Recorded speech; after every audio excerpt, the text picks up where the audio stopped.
तो आरोपी आफताब बार बार जांच एजेंसीज को गुमराह करने की कोशिश भी कर रहा है और उसकी दलील है कि उसने श्रद्धा की हत्या गुस्से में की, जबकि एक्सपर्ट ये मानते हैं कि सीरियल किलर अपने हर काम को जस्टिफाई करते हैं।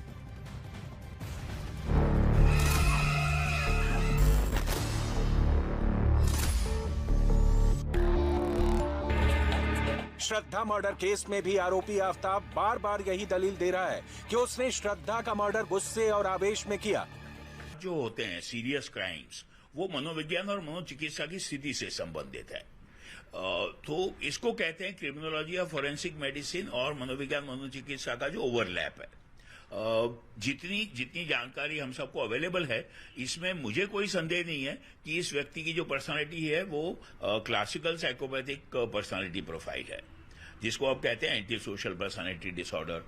तो व्यक्ति का एक सबसे बड़ा जीवन में मंत्र होता है अपने मन की करना और दूसरों को परेशान करना, मैनिपुलेट करना, और अगर मुश्किल में आ जाए तो किसी भी प्रकार से खुद को बचाना।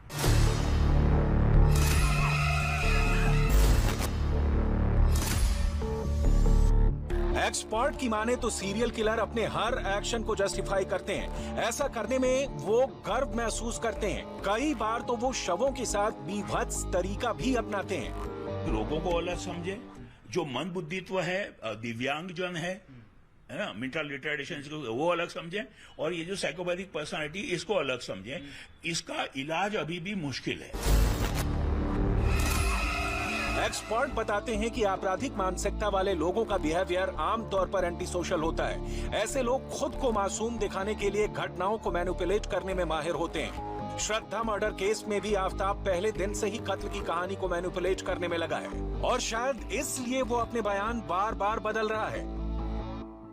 तो 23 नवंबर 2020 को पुलिस को श्रद्धा ने जो शिकायत दी थी, उसने उन सारे प्रकरण का वैसे ही जिक्र किया था जैसा कि आफताब ने पुलिस को अभी तक की पूछताछ में बताया है। और ऐसे में सवाल ये है कि क्या आफताब ने पूरे प्लान तरीके से पूरी वारदात को अंजाम दिया, और क्या इस वारदात को अंजाम देने के लिए आफताब 2 साल से प्लानिंग कर रहा था।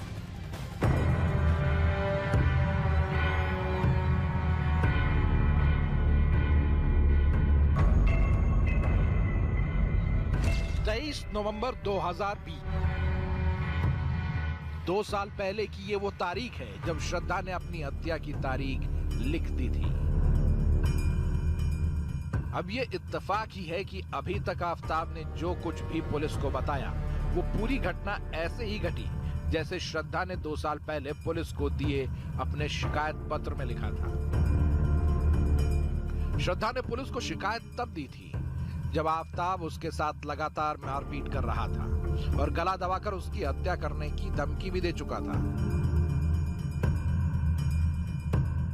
आफताब की पिटाई के बाद उसका नाक, गला, गाल, कमर के नीचे के हिस्से पर बेतहाशा चोटें आई थी, जिसके निशान श्रद्धा के सामने आए उस वक्त के फोटो में दिखाई दिए। पालघर के तुनलित पुलिस को दी कंप्लेन में श्रद्धा ने जो लिखा, वो सब कुछ हूबहू सच साबित हुआ। अभी तक की जांच के मुताबिक 18 मई 2022 को आफताब ने श्रद्धा को ठीक इसी तरह मारा जैसा श्रद्धा ने अपनी शिकायत पत्र में लिखा था। उसने पहले श्रद्धा का गला घोटा, फिर लाश के टुकड़े किए, इसके बाद उन टुकड़ों को जगह जगह फेंक दिया। अब जरा इस खत पर एक बार फिर से गौर कीजिए और देखिए श्रद्धा ने शिकायत पत्र में क्या लिखा था। आज उसने मेरा गला घोटकर मुझे मारने की कोशिश की। उसने मुझे डराया, ब्लैकमेल किया, साथ ही ये भी कहा कि वो मुझे मार डालेगा, मेरी लाश के टुकड़े करेगा और फिर उन्हें बाहर फेंक देगा। अब ये महज इत्तेफाक था या फिर सच में श्रद्धा को अपने साथ होने जा रही खौफनाक वारदात का आभास हो गया था? अब सवाल ये है कि अगर श्रद्धा को आफताब की खौफनाक प्लानिंग पता थी, तो फिर उसके सामने ऐसी कौन सी मजबूरी थी जो सब कुछ जानने के बावजूद श्रद्धा अपने कातिल के साथ रह रही थी? तो श्रद्धा की इस मजबूरी का जवाब भी इसी खत में लिखा गया था। श्रद्धा ने अपने खत में 2 जगह ब्लैकमेलिंग शब्द का इस्तेमाल किया था। खत सामने आने के बाद सवाल ये भी खड़ा हो जाता है कि आखिर आफताब के पास श्रद्धा का ऐसा कौन सा राज था जिसे लेकर वो ब्लैकमेल कर रहा था। तो आफताब के जुल्मों को लेकर श्रद्धा ने शिकायत कई बार की थी और ये शिकायत 26 दिनों तक थाने में भी रही, लेकिन बाद में आरोपी आफताब के माता पिता के समझाने के बाद उसने शिकायत वापस ले ली थी। दोस्ती और इश्क से मारपीट, हत्या की कोशिश, ब्लैकमेलिंग, सब कुछ सहने के बावजूद श्रद्धा आफताब के साथ एक उम्मीद पाले रह रही थी। जी हाँ, इतने जुल्म और सितम को सहने के बावजूद श्रद्धा आफताब से शादी करना चाहती थी। पुलिस को आफताब के खिलाफ जो कंप्लेन उसने दी थी उसमें उसने शादी करने की बात लिखी थी। 23 नवंबर 2020 को जो कंप्लेन श्रद्धा ने दी थी उसे 19 दिसंबर 2022 को वापस लिया। श्रद्धा ने लिखा कि आफताब के माता पिता मेरे घर आए और उन्होंने कहा कि आपसी झगड़े होते रहते हैं। आफताब के पिता और माता के समझाने के बाद मैं अपनी शिकायत वापस लेती हूँ। ये एक और गलती श्रद्धा पर बैठी। आफताब के बहकावे में अपनी शिकायत को वापस ले लिया और इस तरह उसने आफताब को एक और मौका दे दिया जिसका खामियाजा उसे अपनी जान देकर चुकाना पड़ा।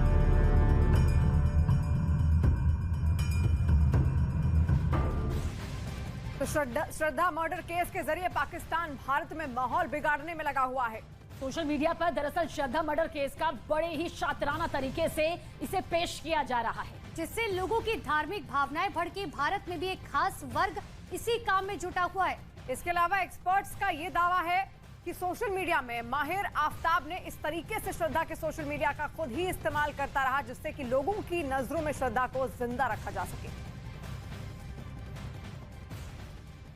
अभी तमाम मीम्स भी बन रहे हैं।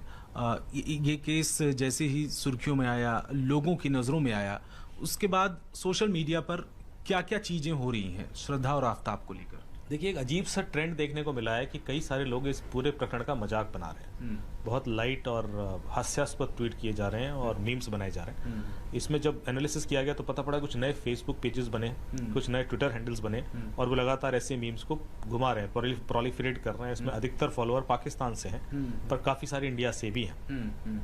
जैसे कि आप ये लगातार कुछ मीम्स देख सकते हैं जो बड़े ही ऑफेंसिव हैं और इससे किसी की भी भावनाएं आहत हो सकती हैं, क्योंकि इस तरह की सिचुएशन में मजाक उड़ाना उस चीज़ का। ये देखिए, Syed Fatima is created this page Aftab Poonawalla fridge posting, उसके नाम से उसने पूरा पेज बना दिया है जिसमें 429 मेंबर्स भी हो गए और इसमें काफ़ी सारे इंडियन फॉलोअर्स हैं जिसमें इस तरह के पोस्ट किए जा रहे हैं जो आपको दिख रहे हैं कि बड़े ही ऑफेंसिव है, श्रद्धा बी वर्गर एंड ऑल। तो ये चीज़ बड़ी अजीब सी प्रकरण आया है कि जो मेरे ख्याल से ये देखिए एक पूरा का पूरा इसमें करीब 40 इंडियन मेंबर्स हैं और अधिकतर पाकिस्तानी मेंबर्स हैं जो ये पेज बनाया गया है।